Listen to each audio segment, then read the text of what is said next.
Morning, Ben here from TaylorMade Designs, and in today's video we're going to have a little look at the history of TaylorMade.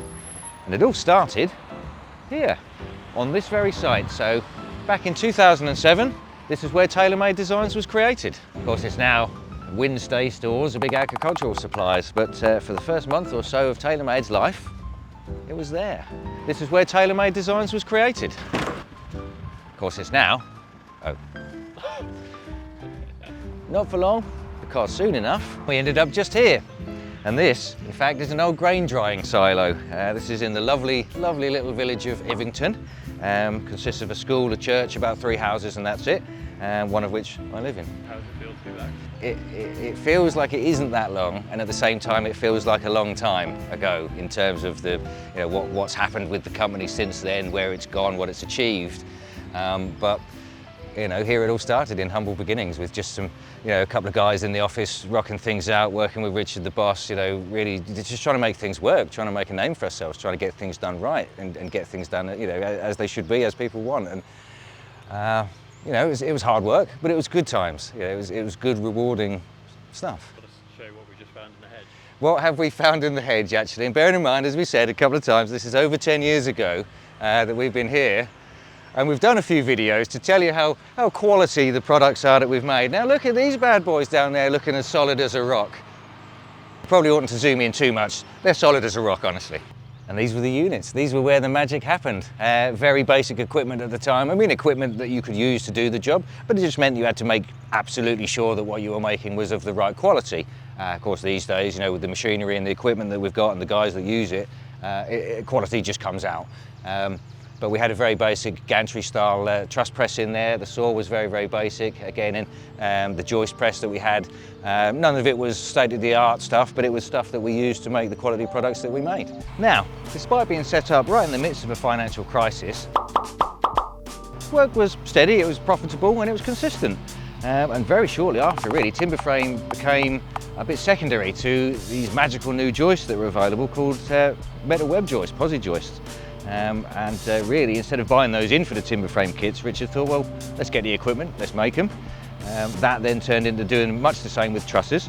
Really, instead of buying everything in, suddenly Richard was in a position where he was actually making everything.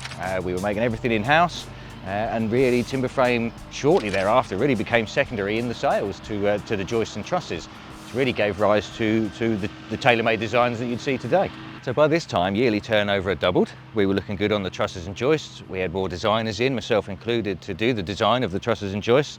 We had extra members of staff in the factory, obviously making the same quality products that people would expect.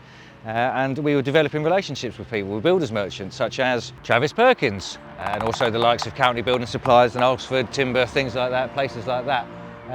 And we soon realised, in fact, that it was very lucrative. There was a steady stream of customers that we might not necessarily have been available to, open to, or even that they might not have ever known about us were it not for the relationships that we developed.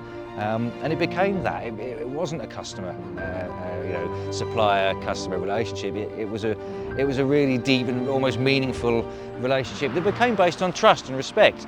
And the guys that we dealt with knew that they could tell their customers with every confidence that they could come to us and they would get exactly what they wanted. And I think that is exactly what we set out to do with these relationships. We're 7 years into the business now. It's around 2014, and we moved here.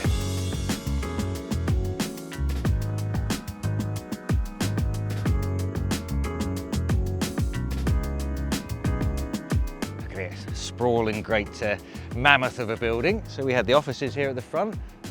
We were in there doing all of the, obviously the hard work. Really felt home here for me. We've got the latest and the greatest equipment now and premises and everything, but we were here for over 10 years and it really felt like home. Felt like I was leaving my home to come to the other home and just do a bit of work with some pals, we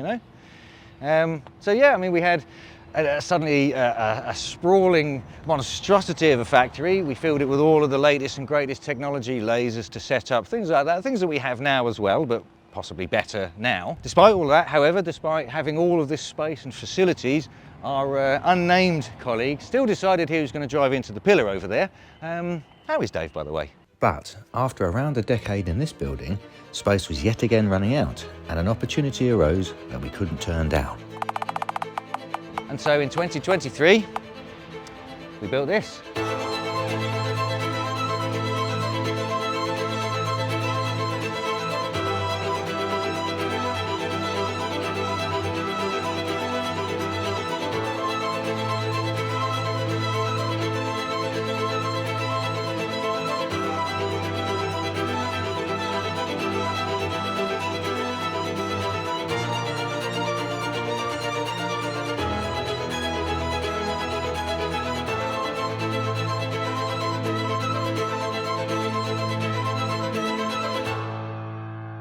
And look at it, it's enormous. It's enormous. We thought the other place was big.